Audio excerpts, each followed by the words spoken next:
Bonjour mesdames, messieurs, bienvenue à Série Rugby, votre web TV dédiée au rugby languedocien de la 4e série en heure, diffusée mercredi, jeudi et vendredi sur serierugby.fr. Aujourd'hui, nous recevons Ghislain Jeancet, président de la commission des clubs formateurs du Biterrois. Bonjour Ghislain. Bonsoir Alain. Avec mes serial chroniqueurs, bonjour Dimitri. Salut Alain. Bonjour Xavier. Salut Alain. Bonjour Michel. Salut Alain. Et bonjour Stéphane. Salut. Messieurs, nous sommes bien ici à côté vestiaire à l'SBH. Par contre, je te vois avec ce micro, on ne fait pas un karaoké là.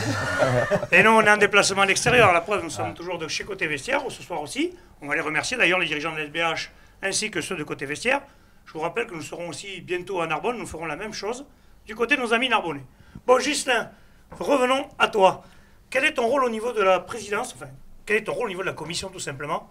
Alors mon rôle, c'est de créer des liens forts donc, avec les clubs formateurs du Biterrois. Et la moindre des choses, pour créer des liens forts, il faut avoir de très bonnes relations. Et c'est ce qu'on s'efforce à faire maintenant depuis quelques années. Et on va dire que ça commence à marcher pas trop mal. Voilà. D'accord. Et t'as beaucoup de clubs dans le coin formateur?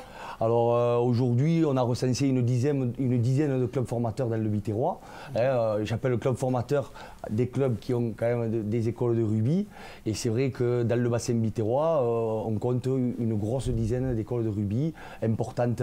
Je ne vais pas toutes les citer, mais c'est vrai qu'on s'appuie beaucoup sur ces écoles de rugby. Et ça va depuis les petits clubs, je veux dire, de la série jusqu'à la fédérale, ou ça s'arrête que... Ça dépend. En fait, on a plusieurs clubs. Il y a les clubs historiques, comme souvent ce sont des ententes. Mais il faut dire que souvent les clubs formateurs, c'est des clubs de fédéral, fédéral 3, fédéral 2. L'Espignan, Voilà, tous ces clubs-là. voilà, tout à fait. Agde, Vendre-l'Espignan avec des Arlequins. Pézenas peut-être aussi. Pézenas aussi. Donc les plages d'Orbe, les rives d'Orbe, voilà. Capestan. Donc, les Bleus et Blancs, tout à fait, qui ont une belle école de rugby également. Ça fait 3 ans là, non, maintenant que tu es au club. 4e saison. 4e saison, Déjà. est-ce que voilà, le travail que tu fais depuis 4 ans, il commence à payer? Est-ce qu'on arrive à avoir des jeunes de ces clubs formateurs? Est-ce qu'on commence à avoir des meilleurs résultats au niveau de la SEB? Alors le travail aujourd'hui, il ne se voit pas à court terme parce que c'est vrai que c'est quand même un travail à long terme, mais les relations s'améliorant de saison en saison, on commence à récupérer des gamins intéressants parce que c'est vrai que bon, on déplorait malheureusement des gamins qui partent de ces clubs formateurs qui partaient plus sur Montpellier. Bon, ça on peut le comprendre, mais là où ça nous reste un peu en travers de la gorge, quand ils partent sur Narbonne ou quand ils partent ailleurs. Donc aujourd'hui, c'est vrai que... Surtout en Narbonne. Voilà, oui, bon, voilà, par exemple. Bon. Mais sans faire de polémique, mais, c'est vrai. Tu penses que ça venait de quoi? Puisqu'on peut en parler un peu, ça venait de quoi ça? Ben, les relations entre l'ASB et les autres clubs ou... Il y a un passé qui était pas génial. Il y a eu bon, le club à un moment donné n'a pas fait ce qu'il fallait, je pense. Après, il faut que tout le monde fasse son mea culpa. Bon, on va pas parler du passé, il faut parler de l'avenir. Vers l'avenir. Mais c'est vrai que l'image était quand même assez déplorable dans certains clubs.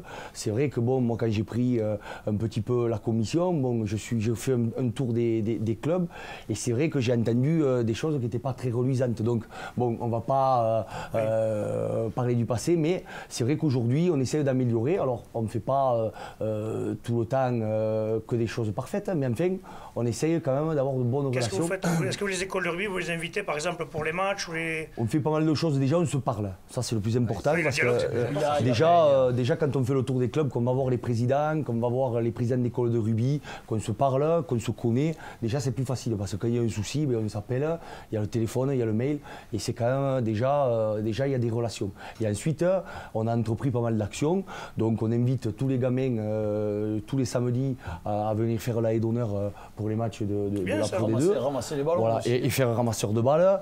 Là, cette semaine, il y aura les entraîneurs de Montréal, Montadi qui vont venir passer la journée avec Christophe et Mani. Il me semble que l'année dernière, c'était ceux de Capestan de Voilà. la BB qui étaient venus. Et même ceux de Montréal, Montadi qui reviennent parce qu'ils ont trouvé ça super. Voilà. Ensuite, on invite tous les dirigeants de club quand ils veulent. Bon, ils m'appellent, on le fait très simplement. Ils ont autant de places qu'ils veulent pour les joueurs et pour les dirigeants. C'est sympa Donc, ça, les voilà. gars. Sympa. Donc il n'y a pas de limite à ce niveau-là. Bon, on essaye aussi de ne pas faire aussi n'importe quoi parce que c'est pas évident non plus, mais ça fonctionne bien. Voilà. Mais c'est vrai que c'est important de recréer des liens comme ça parce qu'avant tout, bon, tous les joueurs, dirigeants de clubs qui sont autour, c'est avant tout aussi des supporters de la SB. Oui, parce que Béziers, c'est la vitrine du Biterrois. Voilà, c'est important d'avoir de bonnes relations parce que non seulement c'est je veux dire, des joueurs de leur club, mais c'est des supporters, ils viennent au stade. Donc quand on joue le samedi, bon, le dimanche, ils ne peuvent peut-être pas venir parce que voilà, ils jouent aussi. Mais c'est bien d'avoir ces relations-là, justement. Tout à fait. Et ça redonne peut-être un peu plus d'engouement pour le club de Béziers parce que l'année dernière, tu fais une saison pas trop mal. L'année avant, c'était pas catastrophique, mais presque. Tu joues le maintien. C'est compliqué, voilà. Tu joues le maintien, donc c'est compliqué. T'en as parlé d'Ambéziers, Béziers. Béziers. Cette année, ils font une saison qui est vraiment pas mal, donc ça donne un peu plus d'engouement. Ça fait revenir un peu les gens au stade de faire ça. Je pense que ça. Avec le fait d'aller les chercher justement et de créer ces liens, ça permet aux gens de venir plus facilement au stade, de dire on va les soutenir et de pousser derrière la SVH, qui est important. Je pense qu'il a souligné le plus important, en fait, c'était de recréer le dialogue entre les clubs aux alentours. Et je pense que le manque de communication a fait que les gens se sont éloignés. Je pense que ça vient de quoi, toi, Michel, toi qui reproché des choses. Depuis longtemps dans le rugby, toi. Mais on a toujours été les petits clubs formateurs. À Béziers, ça a toujours été l'ogre qui faisait rêver parce qu'on avait envie d'aller y jouer, mais en même temps qui faisait peur parce qu'il nous prenait les meilleurs joueurs dans les clubs aux alentours. Après, il faut comprendre que l'objectif de la formation, c'est justement d'amener les meilleurs joueurs au meilleur niveau. Et après, ceux qui échouent, automatiquement, ils reviennent dans leur club avec une autre expérience Est-ce qu'il y a des retours d'ascenseur ? C'est-à-dire, est-ce que les clubs, bon, parce qu'ils vont envoyer leurs meilleurs jeunes, donc c'est ce qui est bien pour eux, mais est-ce qu'après, il peut y avoir d'autres solutions pour si tu veux, pour la première fois cette année, ce qu'on a fait, bon, parce que moi je travaille beaucoup avec l'association aussi, puisque c'est quand même eux qui ont besoin aussi de ces clubs formateurs. Donc là, on essaye avec Christophe Cholet, là, cette année, qui est en train de restructurer aussi au niveau de l'asso. On a édité une liste de tous les joueurs qu'on ne garderait pas au club et on l'a envoyé à tous les clubs formateurs. Et je sais qu'il y a des clubs qui ont récupéré des joueurs. Ça a été, voilà, Agde cette année nous a sollicité parce qu'ils ont des problèmes en junior. Donc ça c'est du concret. Et c'est vrai que là aussi, on va essayer de les aider parce que si Agde ils font 2 forfaits en junior, ça va être compliqué pour la première. Donc là, Thierry Dominguez par exemple nous a sollicité et c'est vrai qu'ils avaient par le passé des relations plus privilégiées à Montpellier. Et là, cette fois-ci.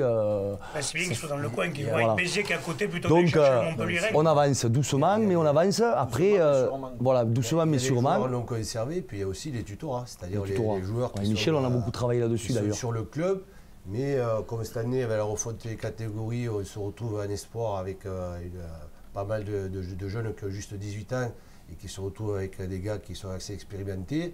Mais du coup, et ça fonctionne bien, ça, Michel ? D'ailleurs, c'est Michel qui m'avait fourni les listes. Donc, on s'est bien placé pour en parler. Voilà, très bien placé. Ça fonctionne très bien parce que le but du jeu, justement, c'est que ces jeunes-là aient du temps de jeu. Alors que. Oui, pour pouvoir après jouer. Le niveau espoir est encore compliqué. Mais bon, ils s'entraînent toute la semaine avec les espoirs et le week-end, ils vont jouer avec les clubs aux alentours. Parfait. Bon, mais on va pas tarder à se quitter d'ailleurs. T'as un petit mot à dire, Xavier, parce que je vois que tu as devant toi quelque chose que tu connais bien, chaud devant. Moi, je connais un peu moins. Je voulais parler du chaud devant, là, donc, qui a été relancé cette année donc, à l'initiative d'Olivier Lafitte et donc de Titus, qui avait créé le magazine dans les années 80. Donc là, c'est le numéro 2 avec Momo en couverture. On voit qu'ils ont changé le format, ils ont fait un truc un peu plus qualitatif en plus. Ouais, il est un peu plus petit que celui des années 80, donc au prix de vente de 3 €. Avec Momo en couverture, voilà, achetez-le, franchement c'est superbe. Ça parle de tous les clubs du Biterrois et ça parle de notre vitrine à la SBH. Parfait. Juste un petit mot sur le COSF. Alors moi, avant de finir, j'aurais voulu dire quand même un mot sur les ambassades qui aujourd'hui nous tiennent à cœur. Puisque les ambassades, c'est quand même chaque 4 fois par an, on va visiter des écoles de rugby. Et là, une après-midi, les pros passent l'après-midi avec l'école de rugby. Et là, je peux vous dire qu'il n'y a rien de tel pour créer de très bonnes relations avec les clubs. On l'a fait la première en novembre, c'était à Pézenas. C'est vrai que les parents étaient enchantés, les gamins.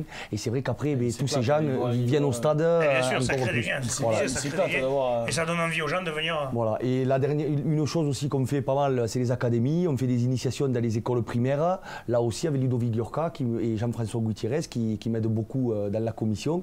Et c'est vrai que là aussi, on prend des pros, on va faire des initiations. Et c'est vrai que bon, mais des gamins de CM1 et CM2, quand ils voient Woutermour, quand ils voient Rémi Martin, voilà, Sabri ou François Ramoneda, bon, mais déjà ils les connaissent et puis ça leur donne peut-être envie aussi. Oui, surtout qu'à cet âge-là, je ne sais pas trop ce qu'on va faire encore. Donc ça peut donner envie de... On commence à récupérer aussi au niveau de l'école de rugby. Voilà. Parfait. Voilà. Donc, un petit mot sur le COSF. Hein, alors le COSF, c'est dur d'en dire un petit mot, mais c'était un clin d'œil au départ sur le CNOSF qui avait fait rejouer le match contre Massy. Et donc en fait, nous on a créé notre CNOSF à nous sur Béziers, qui était le Comité National Occitan Sans Frontières. Bon, quand on a vu que la mayonnaise prenait, on a été obligé de faire une association et on a déposé sous COSF parce que sinon on aurait eu des problèmes avec le vrai CNOSF. Voilà. Donc en fait, le COSF, en 2 mots, fier d'être biterrois et fier de cette identité biterroise. Voilà. C'est la branche culturelle de l'ASB. Si on veut. Voilà. Même si culturelle. C'est la branche festive. Voilà, festive. Non, mais. Alors oui, mais par exemple, on a fait le double fléchage en Occitan. Je pense que c'est une bonne chose. On essaye aussi de revenir. Sur les valeurs. Voilà. Comme disait l'autre, si tu ne sais pas où tu vas, rappelle-toi d'où tu viens. Voilà. Et bon, on a à Béziers, on a une identité. C'est le rugby, c'est la tauromachie aussi. C'est l'occitan, c'est la viticulture, et tout ça, ce sont les composantes de l'identité biterroise, et on en est fiers. Acquis, SBZS. Voilà. Parfait. Bon, ben, messieurs, je vous remercie. Merci Justin, on va te souhaiter une bonne saison. Messieurs, on se retrouve demain. Transpirez bien sur tous les terrains. Alors.